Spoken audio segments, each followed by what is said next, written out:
G'day legends, g'day superstars, and g'day lace outlaws. It's Peps back with our round 12 tips. It's tipped out style. But guess what, ladies and gentlemen? It gets better. You haven't just got me. The big boy's back 2 weeks in a row. Jamie, the J-Dog Wallis, the co-host with the most. Mate, second week in a row. Life is good tipped out style because it's how people want their tips every week. We, and especially you, are on fire. Oh, yeah, we managed to settle the negotiation, the contract talk, and you've managed to get me back for a second week. Oh, we got the TOPA, otherwise known as the Tipped Out Players Association, onto this one, and we were able to secure a deal for a can of Fanta and a pie. Boundary umpire rates every single week for you, and that's all it took to get you back, giving your tips and your expertise into the games. I just want to clarify, did you pledge or did you donate the Fanta and the pies, or did you just pledge it to me? No, I donated it out of my hard-earned cash. Just making sure.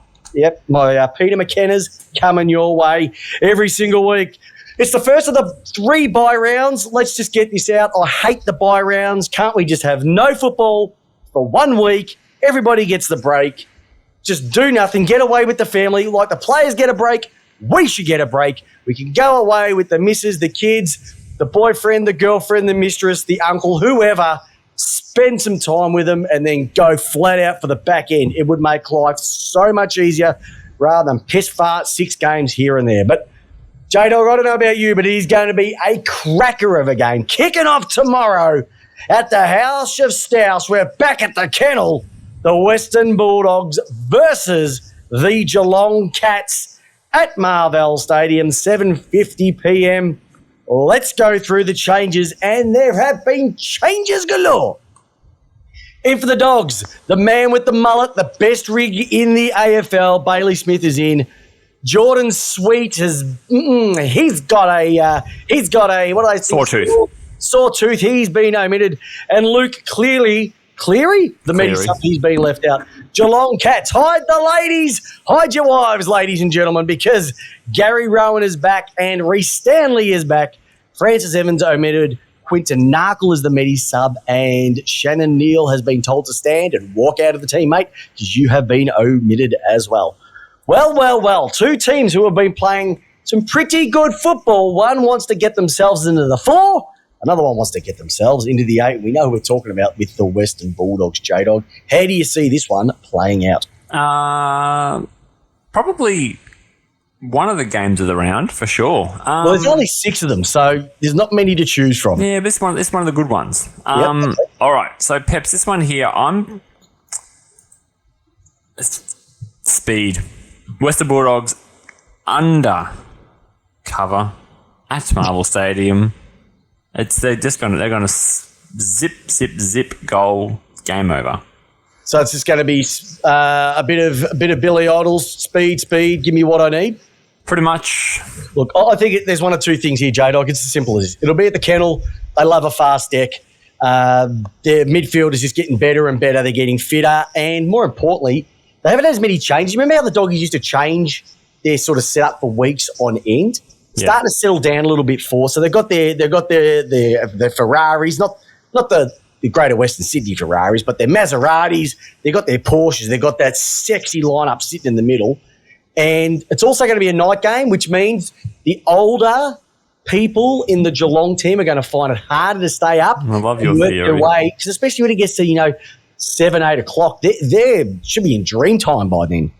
And I just think they're going to be way too quick. And I'm going with the Doggies by a small margin of less than a goal. It'll be forward and back. It'll be the midfield versus the Geelong forward line. But I'm going with the Doggies to throw the 8 into disrepair and also push themselves towards the final 8 because they deserve to be in there. Doggies by 40. Doggies by 40. Well. You did pick a team to win by 70 last week.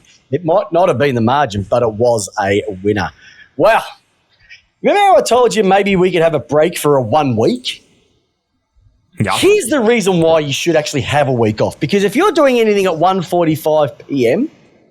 On Saturday, June 14, and you thought, I might sit down You know, I've been hanging for this game all season. It's the Adelaide Crows versus the West Coast Eagles.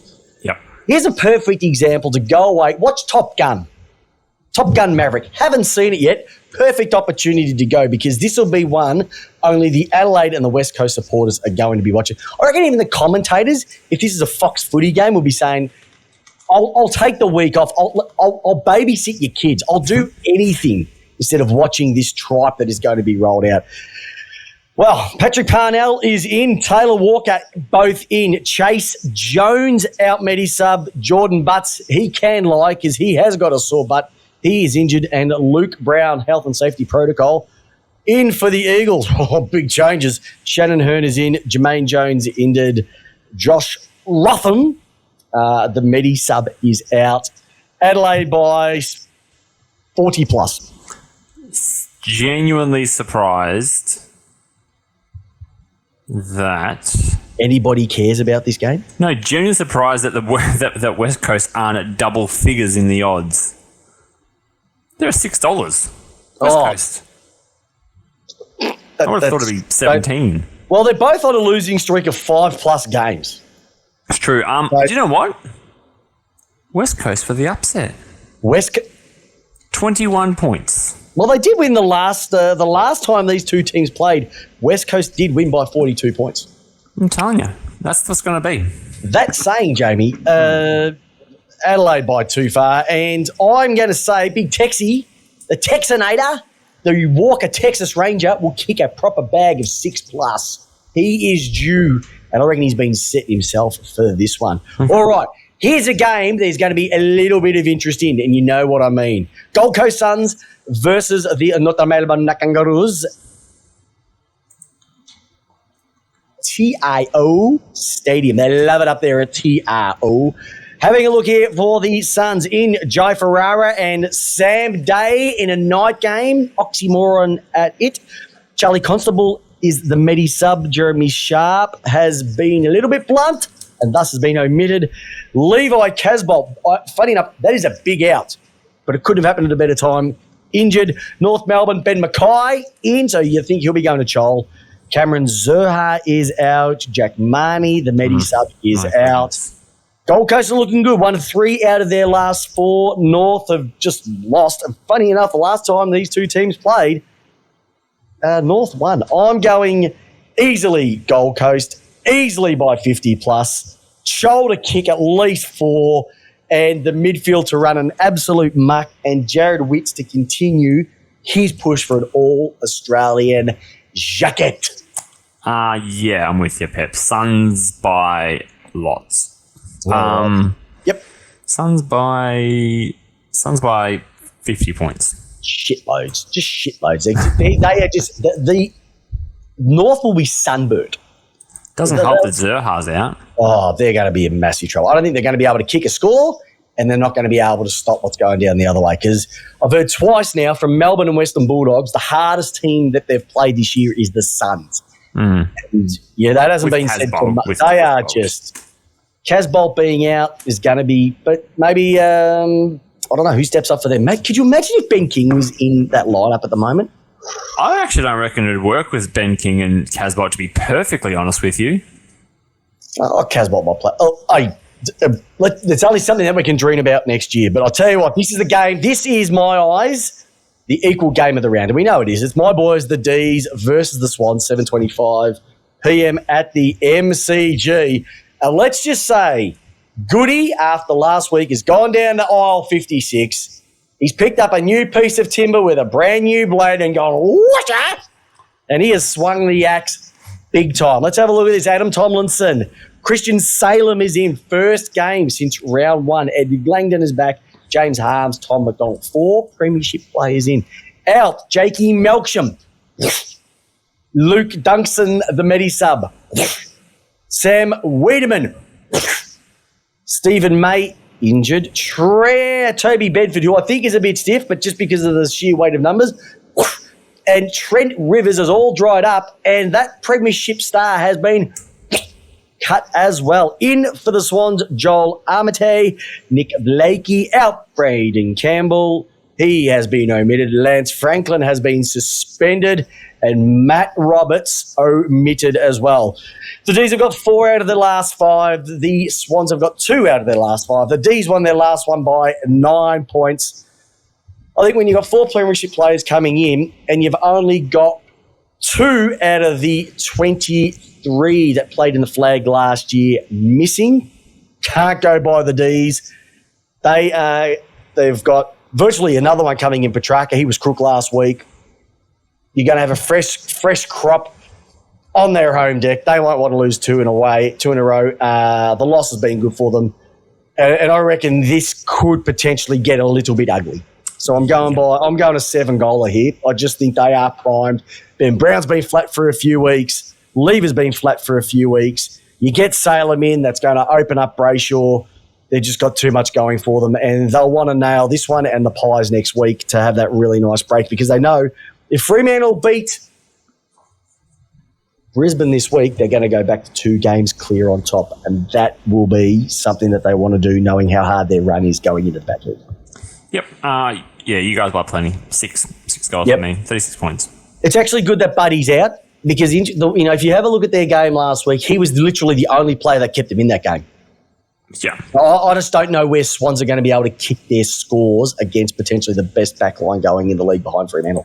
Hey, let's head into Super Sunday. Funny enough, you look at this game and you reckon, looking at their positions, 13th versus 10th, Hawks versus Collingwood at the MCG 210. Beautiful time to play. You think 13th versus 10th, not much to that, but this is going to be an interesting one. Can the Hawks bounce back after their shocker against Gold Coast last week? And I'll tell you what, good old Sammy Mitchell, he's just throwing the axe around as well too. I think he got the phone number from Goody. And the Pies, they just want to get in that 8, and they've got a massive chance to do so. Let's have a look at the Hawks. Gunston in, Jackson Callow in, Jager O'Meara, Josh Morris, Cole Hardigan, Ned Reeves. Some big names in. Out, Finn McGuinness. Oh, he's been dropped. Drac Scrimshaw injured, and Sam Frost, what a putz, suspended. Collingwood, Isaac Chug is in. Reef McInnes and Trey Rusco in, yet to have any outs. You have a look at this. It's interesting as well too. Hawthorn have lost 4 out of their last 5, and Collingwood won 3 out of their last 5, with one of those being against, 2 of those being against top 8 teams as well too. Actually, another one, you look at that as well, Suns as well. See, they're in actually really good form at the moment. I'm going with the Pies. Even though Hawks did win the last one by close to 19 points. I think the Pies, they're a bit of a surprise packet. You look across and you go, they've got flaws, but they're just playing well for each other, and they're playing a nice, daring type of football at the moment. That win against Carlton last week, sensational, well led with Pendlebury.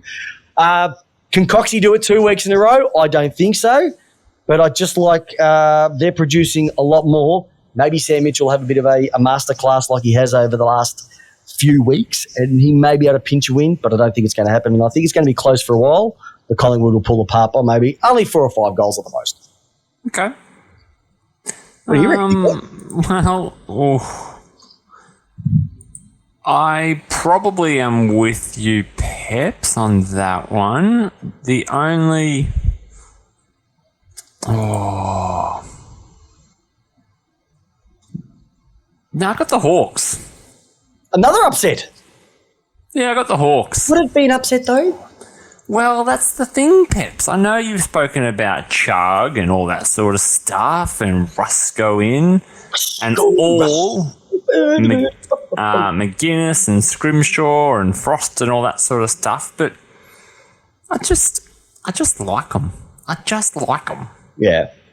Hey, they've been playing. Look, they're performing better than I thought. I picked them either last or second last for this year. They're playing well above what I thought that they'd deliver. It's the Brisbane game. That just has in my mind, just think, God, they can be good. And you don't want to get them on a day like that, because they're gonna beat a Collingwood comfortably. They're gonna probably knock most top 4 teams over. Well, they're just inconsistent at the moment, and that's the thing that I'm looking at. But Hawthorn, they're sitting at a percentage of 87.2, and that usually happens with teams who are up and down like yo-yos.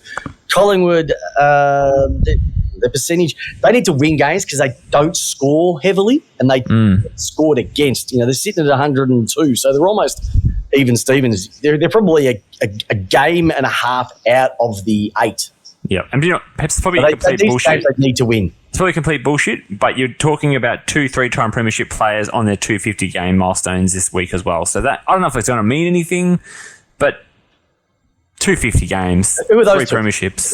Who are they? Liam Shields and Luke Bruce. Oh, Brewsty.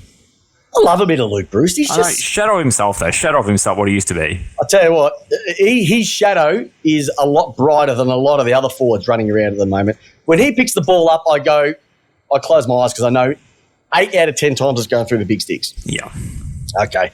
All righty, big boy. You know, they always say they save the best till last. It's like, you know, the little bit at the bottom of your coffee that's just that thick and you're just taking it. Or when you have a bourbon and Coke. The last bit of coffee is the worst. I know, I like it. But you have a bourbon and Coke and it's the last little bit, it's just the ice has melted in and you just go, oh, that's just gorgeous. Who was that? Vanessa Williams was the singer of that song, Save the Best for Last. Did you know that? I didn't. Not on my regular playlist. Don't find a lot of Vanessa Williams next to Steel Panther or something. Well, it's off the Comfort Zone album and released in 1991, so I was 6. Bit of do yourself a favour on that one. Hey, he's not just our newsman, he's our Molly Meldrum as well too. It's true. I'll tell you what, only one team is going to be singing high at 5:20 p.m. Australian Eastern Standard Time on Sunday afternoon. The Fremantle Dockers versus the Lions. Third versus second. Yeah. The Wankers with Anchors versus the Lions of Brisbane. And boy, oh boy, Fremantle, win of the season, bar none last week. Saw it, like I said, firsthand on the Tuesday night show, Lace Out, because I tell you what, footy, they were simply awesome. But they have, obviously, the D's smashed them because they've got some injuries. Let's go through it. Connor Blakey, Ethan Hughes, Lloyd Meek, Mitch Crowden, Nathan Wilson, and Neil Eramus all in for Fremantle. Out is Heath Chapman, Matt Taberner, big loss, and Michael Walters all out injured. Hugh McCluggage back in, Reese the serial ducker, Mr. Shotgun himself, Thomas Berry has ripened, and Tom Fullerton has reached the brim, all in. Mitch Robinson, the Medi sub stiff. Mate, both these teams looking at Freo, 3 out of their last 5. Brisbane 4 out of their last 5, but they did lose to bloody Hawthorn down there in Hobart. Must have been frostbite. That's the only thing I can think of. And they did pump Freo the last time by a casual 64. But you know what, big boy? Yeah. I know that's some big ins coming in for the Lions, but I just don't see Fremantle being beaten at home. They are playing too good a footy. They're on a high, and they are going to win this one in a close one. I'm going under 2 goals. Ooh. And Rory Lobb to continue his fine form, and he is going to be the difference maker this weekend. Wow, Lobby, the guy doesn't want to be there and doesn't still want to be there. But he's just making a case for why people want to buy him. Well, Peps, I am going to go with... Oh, this is actually a tough game. Brisbane Lions, because I think the inclusion of Hugh McCluggage will help immensely in that forward line. How good's Lachie Neal's season been so far? Better than his 2020 season. So we've played 11 rounds. How many BOGs do you reckon he's pulled in? Shitloads, because he's now scoring more than ever. So he's kicking bags. But from your perspective, what do you reckon? Do you reckon he's... All right, let's put it this way. So, 12 games, 7 BOGs? 6 BOGs? 6. 6. So there's 18 votes and we're at the halfway mark. I think last year's was just 30 plus. Well, I think they're saying this year could be a record. Or the players at the top there could be on record. Yeah. But once again, good to see that somebody outside of midfielders are polling well as well. That's just gives you the shits, doesn't it? It's just the Brownlow. I just don't. Funny enough, I still rate it as the medal, but I just think the MVP is a much more prestigious. In the coaches one, the coaches award, coaches one, and the players one. I just think that's a more prestigious medal because it's voted on by the players and the coaches, and it can be anywhere across the board. Yeah, I know it's probably a conversation more for our actual main Tuesday night show, but I probably agree with you, Peps. I probably see the value in your peers voting and your coaches voting versus just 5 old men who are ex-players voting for you? Well, I'll put it this way. If you have a look who Melbourne's most important player is, Yep. if you have a look at Carlton's most important player, if you have a look at it's probably Brisbane's most important player, they're all backmen. Yeah. So why don't they get the recognition they deserve? I don't like it, but that's a conversation for another night, probably a Tuesday night, lace out. Carlton, Essendon, geez. Just one thing, Essendon on their mid-season draft. Good to see that Essendon picked up some mid-sized range because they haven't got enough of those. And they picked up a bloke who's going to be out for 4 to 6 weeks already. Yeah. You'd be happy. You're not going to lose or win this week, so that's just going to give you a bit of relief.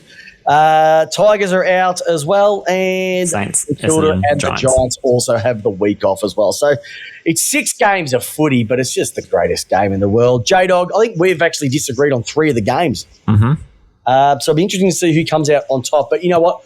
Football is the winner. You guys are the winners because you tune into us every single week. Are we halfway, Peps? We're, half. No, next week 11 and a half rounds is halfway. 23 rounds. So next week, yeah. So when we get to the 4th game, we're in the second half of the season. I guess so. Yeah, but you know what? I love doing it with you every week. On the field, off the field, if you know what I mean. Listeners, that's it. Have a great week. Hope your team wins. And if they're not playing this week, enjoy some time with the lovely in your life because they deserve it. But more importantly, get out, give us a review, tell someone about how good this podcast is. And more importantly, they're your tips for the week. J-Dog, once again, awesome to have you back 2 weeks in a row. Thanks, bud. I know you want your tips tipped out. Enjoy the weekend and enjoy your footy. See you, listeners.